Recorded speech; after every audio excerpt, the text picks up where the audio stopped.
Good morning, good afternoon, good evening, everyone, and welcome to NTEEP 4.0, Empowering African Startups for Global Impact. My name is Jessica Kings, and I'll be your moderator for today. I know based on the profile, we're supposed to have Ruth, but she'll be joining us a bit later, hopefully. As we all know, NTEEP was launched in 2020, and ever since we've been able to empower African startups. We've been able to train and support over 600 businesses, providing essential tools, skills, and a supportive community to help entrepreneurs scale their businesses in a digital world. We've been able to start off this program from day one with Mr. Mustafa, and then we're able to hear from Ms. Ursula, who yesterday had spoke on customer validation and market research. And it is a great pleasure that she's also here with us again today. Um, a brief profile on her. She has been in the IT industry since 1987 and has worked for companies such as NCR, Softlab and Oracle. She studied management and entrepreneurship in Vienna, Austria, Europe, where she also lives. And then she has also been self-employed for over 20 years and founded Ubuntu Soft. Mrs. Osler has a vast of experiences, and hearing from her is honestly a privilege. Good to have you, Miss Osler, with us. And the floor is Thank, yours. thank you so much, and good morning to everyone. Good afternoon, maybe already. Great that I'm back with another topic, a very important topic, one that you might already have considered, because I know there are many companies here already, so you probably already thought about this topic. You maybe made a decision already, but we will summarize all the options today again. So we are talking about business formations first, which is the legal business structure. And we can see the types of business formations that there are. Generally, there's the sole proprietorship, there's partnerships, limited liability company, an LLC, a corporation, or a cooperative.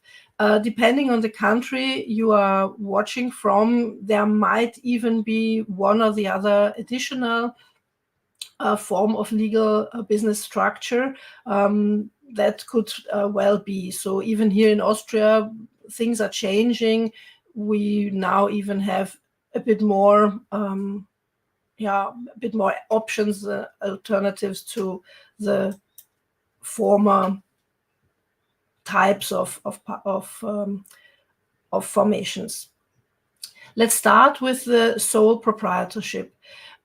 This is the easiest and simplest way of building a business.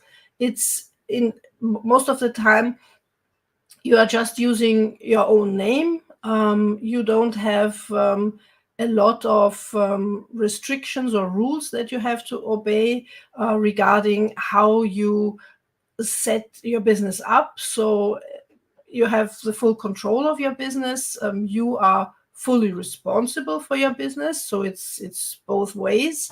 And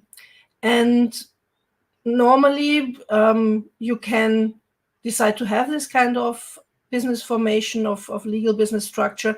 And then you only would have to check whether you need any kind of business license in your area or a local permit for the kind of work that you are doing. This is completely different in various areas, various industries. So you definitely have to check that with your governmental authorities, governmental websites. Sorry. So as this is so simple to use for any kind of startup, this is actually also the most popular type of business that we can find actually in any country. More than 70% of all businesses worldwide do use this kind of business structure.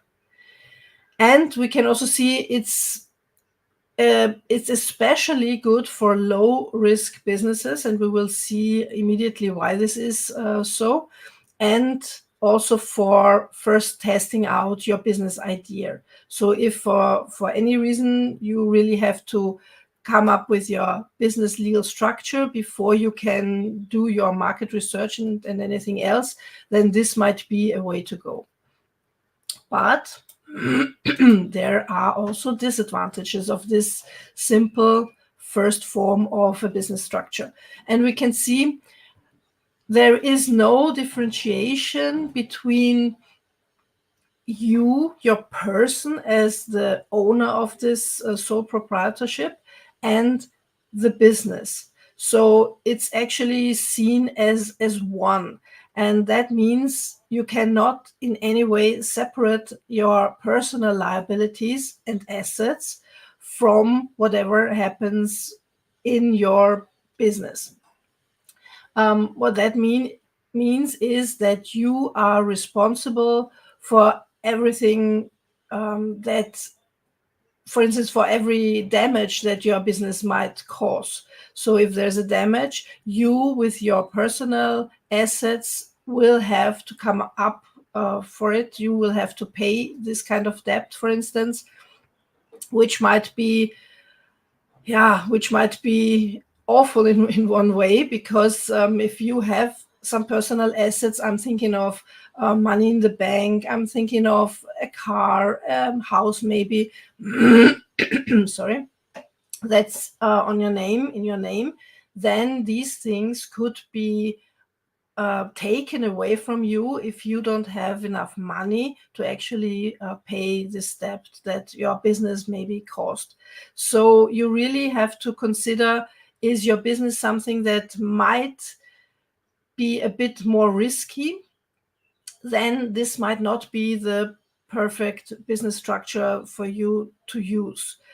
On the other hand, right from the beginning, you might not even know how risky it might get, or you, as I said, you might just want to start with this, but keep this in your mind that you are responsible for everything and are going to be held liable with all your personal assets, which will even include your sole proprietorship having employees, and these employees would cause any kind of damage, then it's exactly the same thing. You will be held responsible. It's your business. There's no separation between you as a person and you as a business owner, and therefore be very careful also. So as you are only like one entity, and also the government will see you as one entity, the revenue authorities especially, there will be no kinds of benefits that other business structures might come with. Those benefits, they are not available for sole proprietorship. You as an owner will have to pay a self-employment tax. So it's not even any kind of corporational tax. So it's definitely you as the business owner. Yeah, and one topic that is always something that comes up with businesses is how would I be able to raise money? How can I fund my business if necessary? And then in the case of a sole proprietorship, this is something that might be very difficult because even banks are not really happy with sole proprietorships, with the exception of you being a business owner with enough personal assets that the bank knows about. Then they might consider differently, but normally they are hesitant to lend to sole proprietorships. Another form that you could consider, especially if you're not gonna start alone, if you're actually considering starting with a partner, are partnerships. These partnerships, they are also quite simple to establish. So there are normally no specific partnership documents required. You definitely should set up an agreement. Of course, we will talk about agreements a bit later. But normally, government is not telling you which kind of form this should have or what it should contain. So, if you have more than one partner, or all the partners will have to review and also sign the partnership agreement. So why is this an easy way? As I said, there is actually not a lot of paperwork to do for this kind of business structure. You also have to, but that's actually the case for every business structure, you have to check which kind of licenses and permits do you need to even be allowed to operate. And then everyone signs the agreement, and each of you will definitely have the same kind of unlimited liability, meaning all of you, all partners equally, will be personally liable for anything that has to be paid regarding the business. That's the reason why there's even another kind of partnership. It's the so-called limited partnership. And this kind of partnership has the advantage of you being able to have partners, but at the same time, these partners are protected. They are not the ones with the unlimited liability. That's only you as the business owner. The others will have limited liability, and therefore you might find these kind of partners more easily. They, on the other hand, are not gonna work and decide within your business. So they are partners that you might have considered because maybe of finances, maybe they bring in some funds for your business, maybe they bring in some knowledge, some experience, but generally they are not working and not deciding within the business. So the profits, they are again passed through to the personal tax returns. That is true for every limited liable partner, and the general partner, so the one that is really doing business, so to say, again pays the self-employment taxes. Then we have the next step. So first we had all partners are liable, equally liable. Then we had only one is liable, the rest is protected, kind of. And then the third version is the limited liability partnership, LLP, which actually gives the limited liability to all of the partners. So that is already a more secure kind of business structure, which might be, a good idea, because that tries to separate the business from the personal assets and the personal, the persons themselves already.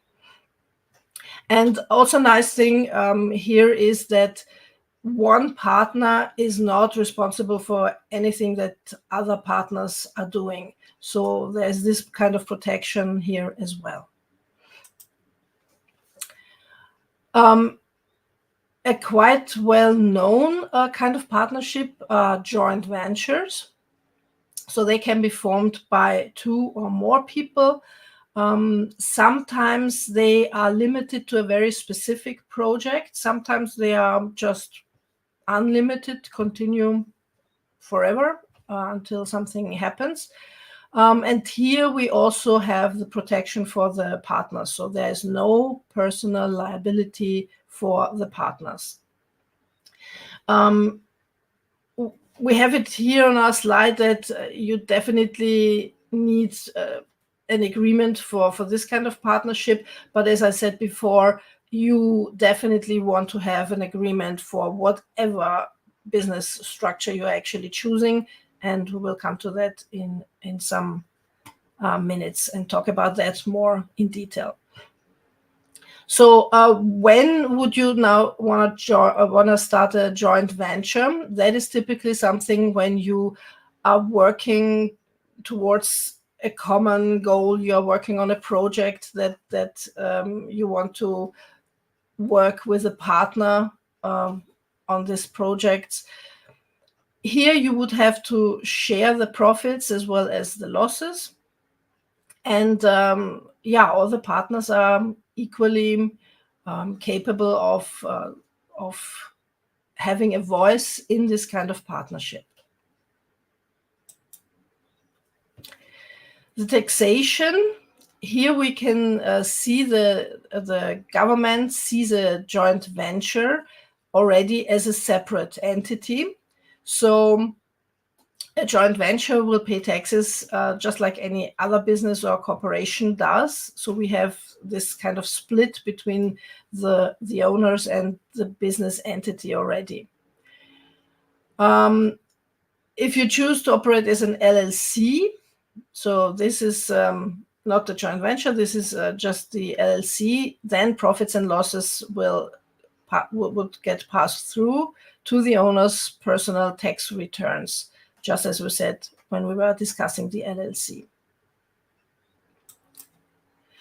So thinking of partnerships, when is this a good choice? As I said, when you want to work with one or more people in your business, we can find this in various industries, especially like lawyers, for instance. They often have this kind of partnerships, working together in one office and having this kind of business structure.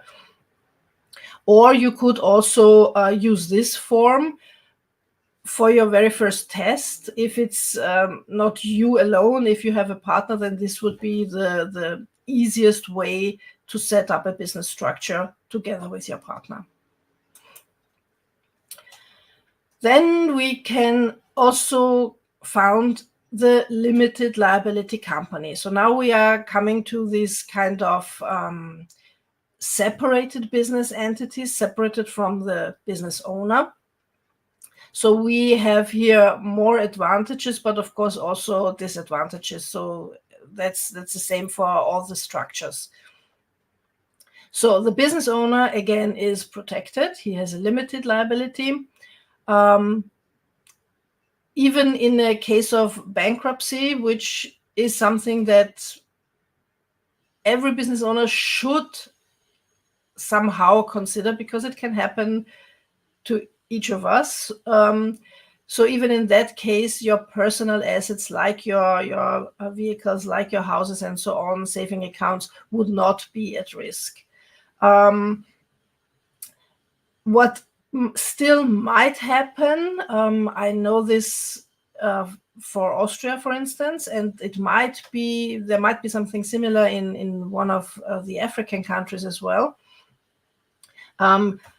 If a company files for bankruptcy, has to file for bankruptcy, then there is also a kind of investigation why it happened. And if the business owner would somehow be responsible for this kind of bankruptcy because he did not warn everyone on time, for instance, there's a law in Austria, you have to already mention that your business is in trouble even before you might have to take this final step. So if you as a business owner would not do that, or would have done something that was actually illegal, then you could still be held responsible. So in general, you are protected as long as you obey the laws and rules and everything. But if you did not, you might still be held responsible, even with your personal assets. And even here in Austria, you could even go to prison for that. So that is really something that they consider being a crime. So normally then it's not the business owner responsible. Normally, it's the entity, the LLC, that is responsible for any kind of debt and has to deal with that. So the advantage, one of the advantages, is that the LLC members can actually decide how they want to be taxed. So there is the option of being taxed as a corporation, which might be the best option, or also as a partnership. So you can decide on that if there's more than one member in the LLC. So if there's only one, we again have a mandatory self-employment tax. So that's one of the restrictions. How many members can an LLC have? So normally there is no limit to that. One thing to mention is that an LLC cannot issue stocks. You might say, okay, that is not a big deal. You didn't really plan on doing that anyway, but it might affect you in another way. We will see that shortly. Yeah, and then we see there's of course this kind of flexibility when it comes to deciding how to actually what to do with the profits and losses generally. So we see profits and losses get passed through to your income without facing corporate taxes, if that is your decision. And in many countries, you would have to really take care of your agreements that you set up for your LLC, because your LLC might be a business entity on one side, but also not be built for eternity. What I mean is, if you don't have agreements that state exactly what to do, what should happen, then it could even be the case that your LLC would have to be dissolved or at least reformed when, for instance, one of the members dies. So if there is no agreement, if there is no statement before the situation happens, it might lead to an LLC having a limited life. So all in all, LLCs are a good choice for businesses with a medium or even a higher risk doing business. So you might know the kind of business you are doing and whether it's low risk, nothing much can happen, or if you say, okay, there is a specific medium, maybe even a higher risk that can happen. And you might have some insurances, if available, to deal with these kind of risks.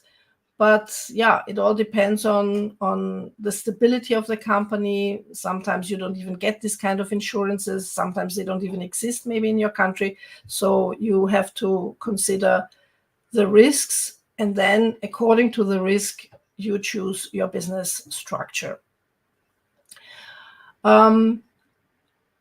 Yeah, so that is for the limited liability. We also have corporations, so that's an even bigger business entity. It's meant for really companies with a lot of growth that they are going for, and and then they have sorry. And then you can choose between two types of corporations. There's the C and the S corporation. Sorry.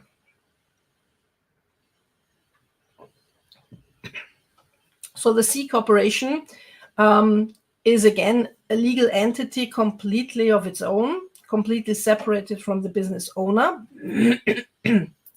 and also meant for being held legally liable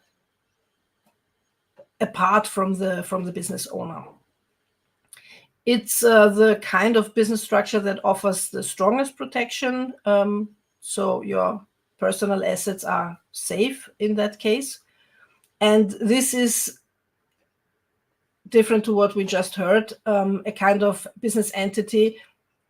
When one of the members are leaving or dying or whatever, or selling their shares, then this business entity is definitely gonna survive. They are going to just go on with their daily operations. An S Corp is, of course, similar. It's also a corporation, but especially designed to avoid double taxation drawbacks. So most of those business entities that are really corporations, they do have the double taxation. And we are going to hear more about accounting and taxation in another training. So here you can allow profits and some losses to be passed through directly to the owner's personal income without ever being subject to the corporate tax rates. That might be a better way to deal with the profits. That's dependent on the laws in your country. They are also completely separate, so they are also not gonna be dissolved when something happens. That's also fine. Yeah, you can just go on with the business as usual, even in that kind of case. Yeah, no advantage without disadvantage, of course. So the disadvantage might be seen in the definitely higher costs of these kind of business structures. So as I said, they have a more extensive record keeping. They have this kind of double taxation and so on, double bookkeeping. And so this is really meant for businesses that are not just trying out a business idea or something like that, but are really already into business and know that they will have the profits and they will grow and so on. Yeah, sometimes also a disadvantage, potential disadvantage, the corporate profits are taxed twice. When the company makes profits and then maybe also pays dividends to the shareholders, then these would also be taxed again.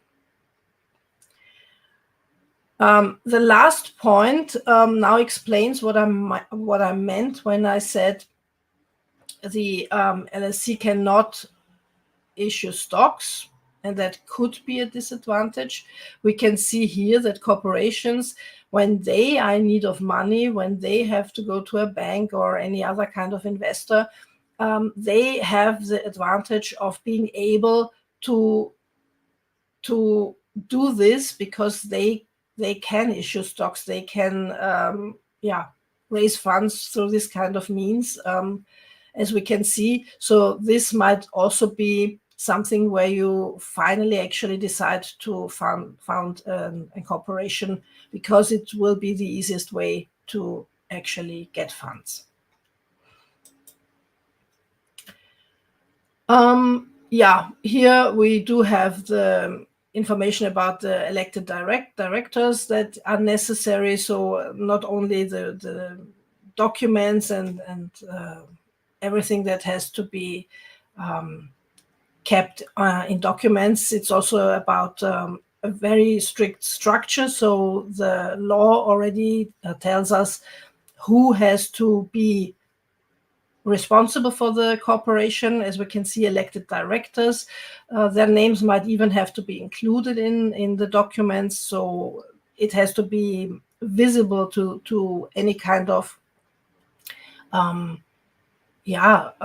stakeholders in a wider sense, who are the people involved in this corporation. That's also something that's important. Corporate owners, again, have this limited personal liability protection, as in all the other cases that we had already.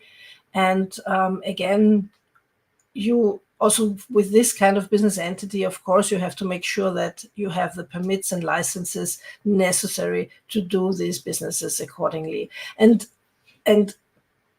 from experience, these corporation business entities, they might even have a kind of bigger business licenses. So what do I mean?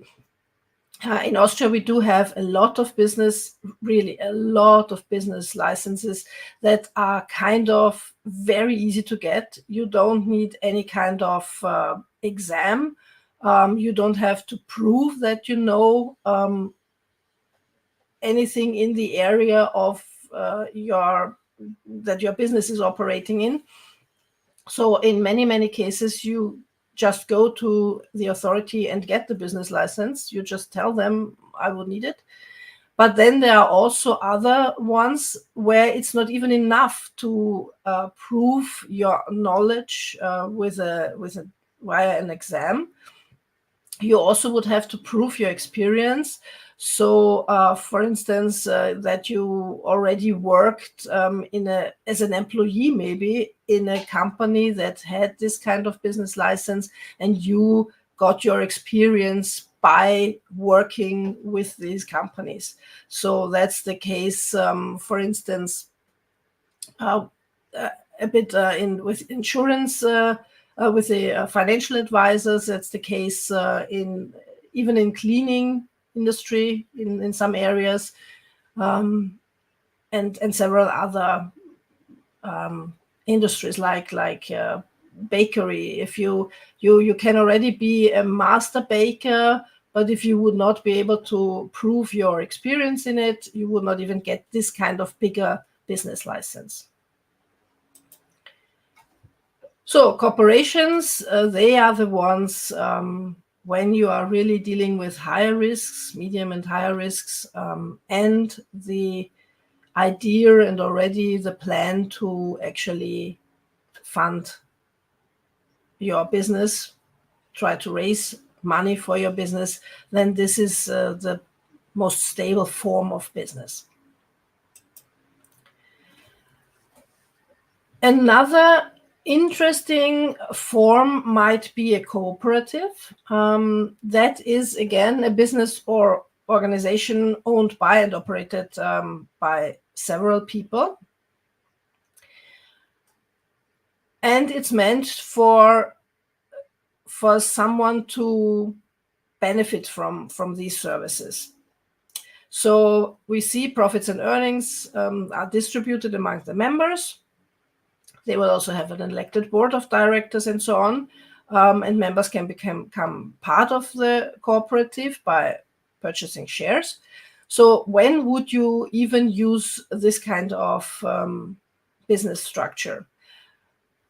Here in Austria, we also have this kind of business structure, and we do have one or the other insurance company that is actually using this kind of business structure. Why is this? They see themselves and their services, the insurance contracts in whatever area, car insurance, household insurance, and so on, as a service to their members. So if me as a private consumer gets a contract from them for my household insurance, then I'm actually becoming a member kind of their cooperative. And that normally means there is more money in the company because they don't have shareholders that are waiting for getting their dividends. And therefore, the money, even bigger parts from the profit, are actually being put into the business again. So what we can see here is that these kind of business of insurance companies, they tend to have the lower premium rates for the insurances. So it's really working together, you could say, when there are less damages and there is therefore more profit, then this is actually good for everyone who is anyhow dealing with this insurance agent. So that is one idea. Other areas where we are talking about cooperatives are definitely also in the agricultural area, industry. That's also something where this is a business structure that is chosen quite often. Like we have it here in Austria for shopping cooperatives. So people are working together, coming together, building this kind of structure to then be able to get whatever it is, whether it's fertilizers or any kind of tractors or whatever, cheaper than if they would have to go there as the one single farmer trying to get a good price. So that's also something that where people would use a cooperative. So which business structure to use? Again, a short summary of what we said already. So if you are already thinking of how would I even pay anything in case of a bankruptcy or in case anything happens and you would have debt, then you'd better go for a bigger business entity, LLC or corporation. If you know already that your business is going to need financing down the road, then again, a limited partnership, a bigger kind of company, LLC and or corporation is again what you want to go for. We did not even mention the IPOs that would also be possible in that case, which is also interesting for investors, of course. And don't forget the employees that you might want to hire. Here, as a sole proprietor, you would be the one held responsible for everything that they are doing, which you also could you could protect yourself from that by founding at least an LLC. For all these kind of business structures and for everything else that's going to happen in your business, the most important thing are business agreements. Even if you're founding your company, your partnership, your LLC, whatever, with your very best friend or with someone that you know for long and you know their reputation and everything, you need to have a written agreement, a signed agreement to protect yourself from unnecessary trouble down the road. So that's super, super important. As an example, so that you can imagine why this might be so important. Yeah, let's say these two people are trying to work together, and then it's about what are we going to do with the profit? And actually, there should be even a third person here saying we do not even take out the profit out of the company. We actually reinvest it immediately for other things. But these two people, at least, they are like, yeah, we agreed we are gonna spend the profits. But one of them is actually thinking of a nice car, and the other one is thinking of holidays. So they might even think that they have kind of the same goal. They are going in one direction, but then finally, when it comes to the profits, and it would maybe not be enough for having both dreams and both wishes fulfilled, then it's the typical case where trouble arises. So that is the kind of idea behind agreements. So it's something that definitely needs to be offered. So one person among several people can start writing down an agreement where they actually write down what the partners should agree on. So it's a record of commitments.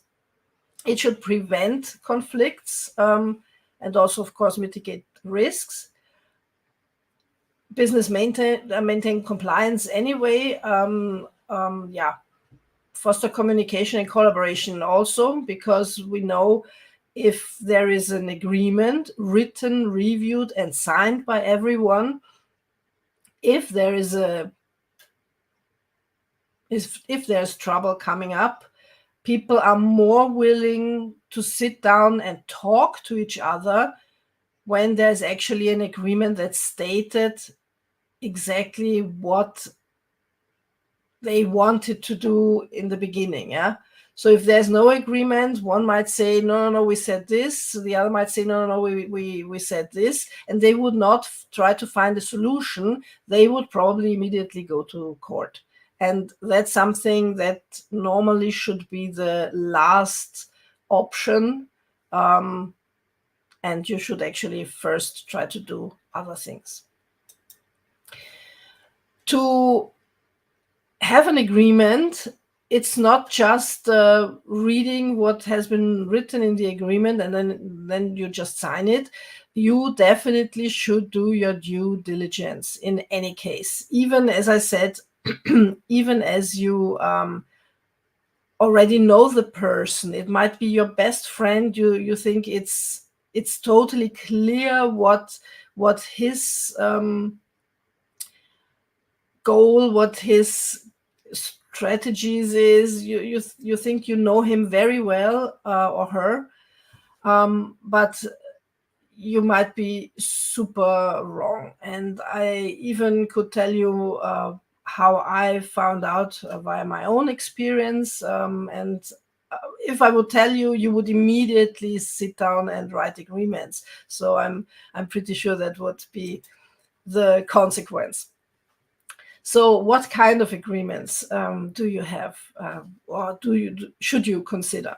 So there are the business stakeholder agreements.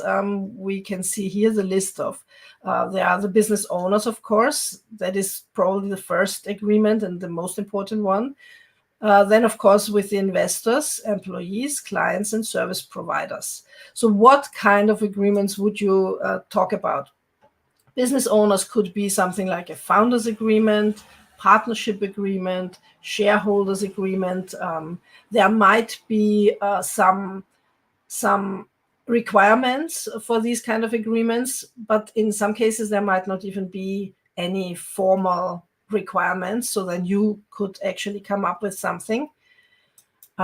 You or I would definitely say your lawyer. So this is absolutely a case where you can start writing an agreement, but if you want the agreement to really be useful in that case of trouble, then you definitely should at least show it to a lawyer, and the lawyer should say that is good and that's gonna hold and that's gonna protect you. Or the lawyer might rewrite parts of it. Yeah. So that is definitely something that might cost you in the beginning, because the lawyer will not do it for free, of course not. But in the end, it might help you save a lot of money later on when you have these kind of agreements. Employment contracts, of course, employee share option. That might be a way to try to find really the very best people in the market. They would be probably interested to not only work for you, but they would also be interested in sharing profits in this kind of way, when they and their work actually contributed to that kind of profit. Then the clients, typically a sale and purchase agreement, service agreements, and vendors. We do have consultancy agreement, supply agreement, so all kinds of things. Regarding vendors, they might even have their own agreements. Then have a look at those and just check whether they are okay with your intentions, whether that's something that you can agree with and sign. So never sign anything that you did not really read properly. That's also very important. So just because you know that you have to sign a partnership agreement, that does not mean that you should not really take care of the content again. So agreement mistakes. Please be careful that you are really having signatures of people who are eligible to sign these kind of contracts. So that is meant with wrong parties. Sometimes if it's not the business owner himself, if someone else signs it, please try to verify that they are even eligible to do that. Else you will have a problem when you want to actually use the agreement and point to the agreement. That would not be valid then. Lack of consideration. So maybe you were just trying to come up with something very quickly, so that you finally have the agreement, and then actually later you find out you forgot something very important to also include in the agreement. The improper execution of the whole agreement, that would be, for instance, and that you also have to be very careful. If you do have an agreement and then someone else breaches this kind of agreement, or you think they did it, and then you are like, okay, now I'm no longer bound to this agreement, and you might do something like you quit. But then later, maybe you find out, actually, there would have been a paragraph in the agreement that you signed that would have said, in case of you thinking the other one did a breach of the contract, you would have to, and then it might even state that the steps that you were actually agreeing on taking to even find out whether this was really true.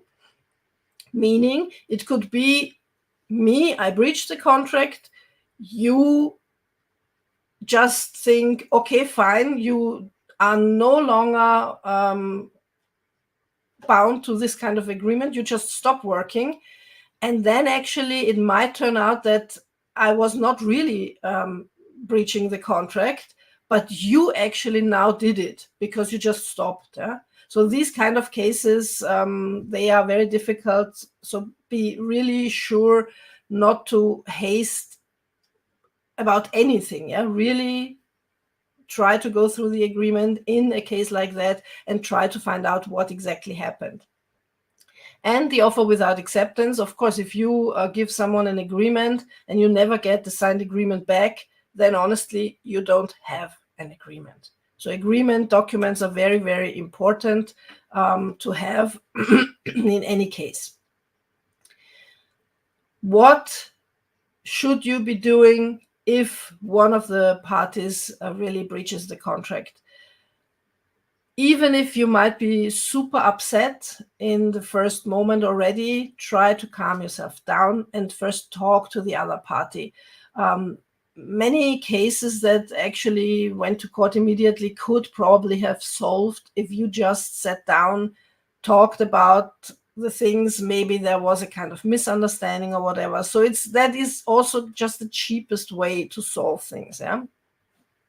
Maybe you can solve the issue by amending or altering the agreement, which is of course also possible. If not, you can terminate the agreement. But as I said, make sure that you also terminate according to the agreement. And then, the actually last way to solve an issue, you can of course sue someone that you have an agreement with and try to get replacement money for damages or specific performance or similar things. When I said that we can actually sit down and start writing an agreement, especially for those that do not have any kind of governmental rules or regulations or structures that how they have to look like, then of course you can again use our virtual assistant. So we would want to change to our other screen now. I was, of course, talking about ChatGPT. The 4.0 version, as we said, is free for everyone now. So you even have it with a free account. You don't need to have the paid account for that. And then you could do something like, and I did it already because we never know how fast ChatGPT would actually be when we do it live.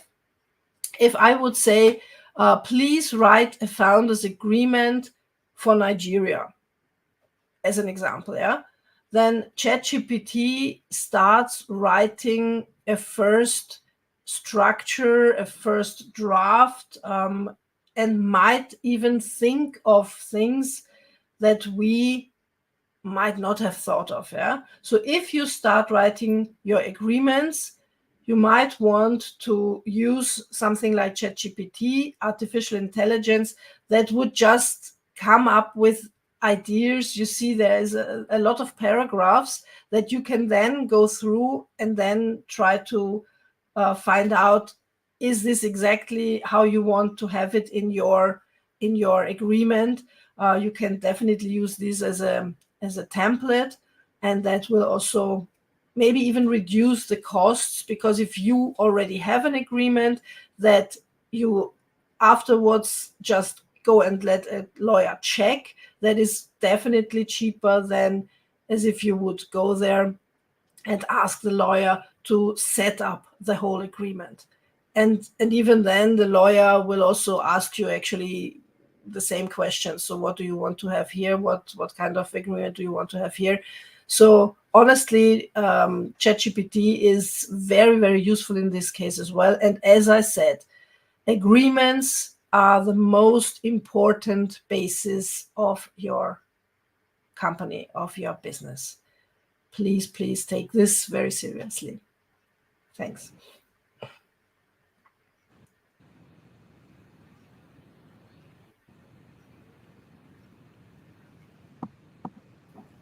Okay, thank you so much, Ms. Ursula, for that wonderful presentation on business formation. Finally with us is Ruth. So Ruth, over to you. Thank you so much, Jessica, for standing in. Right now, we'll be going to the Q&A session.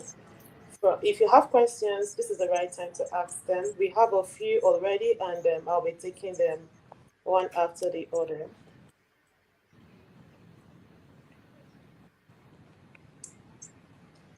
Someone asks, how can you calculate risk assessment in your community for your business to survive? Could you repeat the question, please? I didn't get the beginning. How could you calculate? How can you calculate risk assessment in your community for your business to survive? That is a very good question. What you could do is you just think about the kind of business that you are doing, and you just try to imagine something like worst cases. Yeah. What do I mean? Let's say you have a plan to open a restaurant. So one worst case that immediately would come to my mind is like, what if one of the ingredients was not good any longer, and one of your customers is getting sick, or even worse, or what other things? What could happen to your customers? You think of all that might happen, even if it's not really likely, but what could happen when doing this kind of business. Yeah. And then you know somehow how risky your business might be. Also in that case, I'm pretty sure that even in this case, ChatGPT might come up with some ideas. If you would type in what might be what might be a risk in the business area of, and then whatever it is, it might come up with ideas. So if you yourself cannot come up with enough potential risks, try using the artificial intelligence and see what it comes up with. Okay. Okay, thank you, ma'am. The next question is, what happens if the partner decides to leave the company? Will there be immediate dividends? That would actually be one of those things that, as you are already now thinking about it, and I would hope that this is now means before you even go into the partnership, that this is something that that is typically something that you would just put into the agreement. What should happen? What would you and your partner agree on going to happen? What would be going to happen if that's the case? Yeah, it could be this, it could be that, and then you just discuss this thing, and then you agree on one or the other. Afterwards, if you already are in a partnership, you did not consider this kind of regulation that you would have put into your agreement, then it's going to be difficult, because then you would actually afterwards start discussing it, and then if you cannot agree on what to do now, this is one of the cases where you will start quarreling, and that would not be necessary if you would have thought of these kind of things in the beginning, from the beginning, and just put it into the agreement. Yeah, this is a good typical case. Okay. Another question is, as a startup operating in the realm of agri-tech and renewable energy, what types of business formation is best? That is a good question that I, in that case, cannot really answer, because you would have to consider what it is that you want to, the advantages and disadvantages that you want to have. Do you need legal protection? Do you have personal assets that need to be protected? How risky is it going to be, depending on exactly what you're going to do? If it is risky, could you at least have insurance that covers your risks, so that even if you would have your personal liability, nevertheless the insurance would take care of the liability costs? Yeah. And I'm not even talking about taxes or anything like that. It's just these kind of really elementary, fundamental questions that you would have to ask yourself. Yeah? And that actually will then lead you to one of the options of the business structure. And as I said, depending on your country, the rules also might be a bit different for different areas of industries.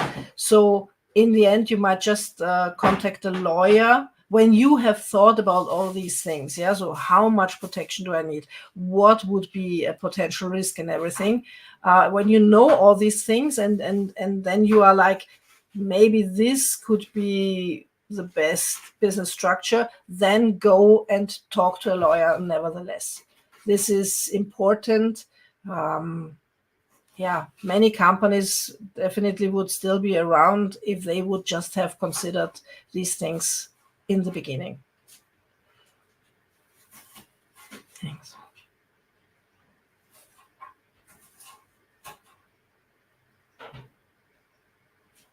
Okay, thank you. I think Ruth just went off there. Sorry. Another question is, what happens if the partner decides to leave the company? Will there be immediate dividends? Okay, that was a question we already had. We just okay. had. No Okay, problem. sorry. Probably my network. I'm trying to check for more questions. Someone was asking about business formation that is good for humanitarian services. You might consider, but again, I'm not a lawyer. I cannot even give any legal advice. I will, of course, provide the slides after the training, so you can read everything again, and then check also the country-specific rules that would apply for you. You might consider a cooperative, but your lawyer might tell you whatever reason that why it might be better to have a different business structure for your case. Yeah. And again, it is a bit similar to the question before.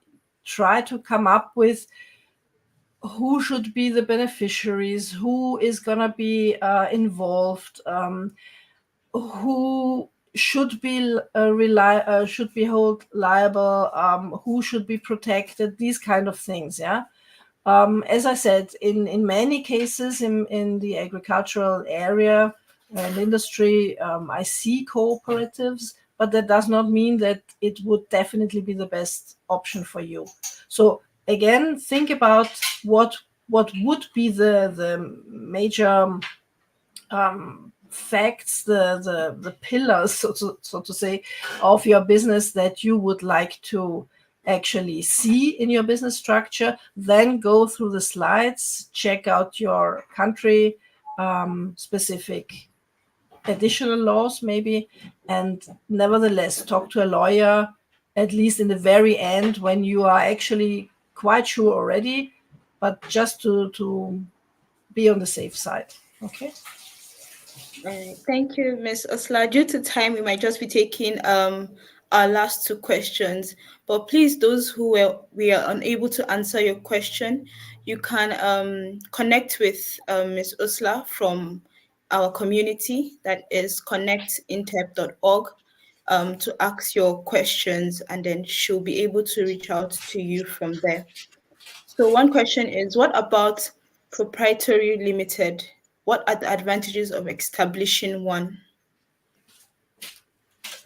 Yeah, as we actually said, there is the kind of protection that is already included. If that is something that you're looking for and you are not, for whatever reason, not really keen on founding one of the bigger and separated entities, but still you want to have a kind of protection, reduction of liability, then this would be something to consider. Okay, thank you, Ms. Ursula. Someone says, apart from breach of agreement, what else can partnership do that leads to termination of agreement? Well, the agreement itself, of course, could have a statement like something like if one of the partners chooses to quit the company or the kind of business structure, if one of the partners maybe passes away, there could be already a statement saying that's the case where this is the business entity is going to be dissolved. Yeah, that is actually the main reason for it. Yeah, the main reason for ending agreements. Or it could, of course, also be a kind of a limited agreement. You could have, for whatever reason, an agreement where you're saying, okay, this is now the agreement until December 31st, 2025. Okay. I can't think of a example where that could be now necessary, but nevertheless, there could be a case where you are like, okay, this agreement is definitely not forever. This is until, and then we either come up with a new agreement or we don't. And that could also end the whole thing. Okay. Thank you so much, Ms. Ursula, once again for your time and the wonderful presentation on business formation. We look forward to hearing from you again the following weeks to come. And so sorry to all those who we were unable to answer your questions. Like I said, you can still connect with us and ask those questions, and then we'll be able to, our mentors will reach out and answer them. Just like you can connect with Ms. Ursula at connectintep.org. She'll be over there to answer your questions. Please note that the attendance form will be available at the description box after this session. So you can go back to the video, check the description box, and then you will see the attendance link. So click on that and then fill out your attendance form. A big thank you to all our sponsors. We have Africa's Business, Ubuntu Soft, Nonpro Technologies, and Spirit TV. Thank you so much for this opportunity to be able to hear from wonderful speakers such as Ms. Ursula and our other speakers. It is really a wonderful time and very insightful. Also, please don't forget to join us. Also, please subscribe to our YouTube channel and click on the notification bell so that you can be notified and every time the session begins. You don't have to miss the session, and then you can also be able to ask your questions live. So we look forward to seeing you again tomorrow. From me, myself, have a wonderful day. Thank you, Miss Ursula. Bye. You're welcome. Bye.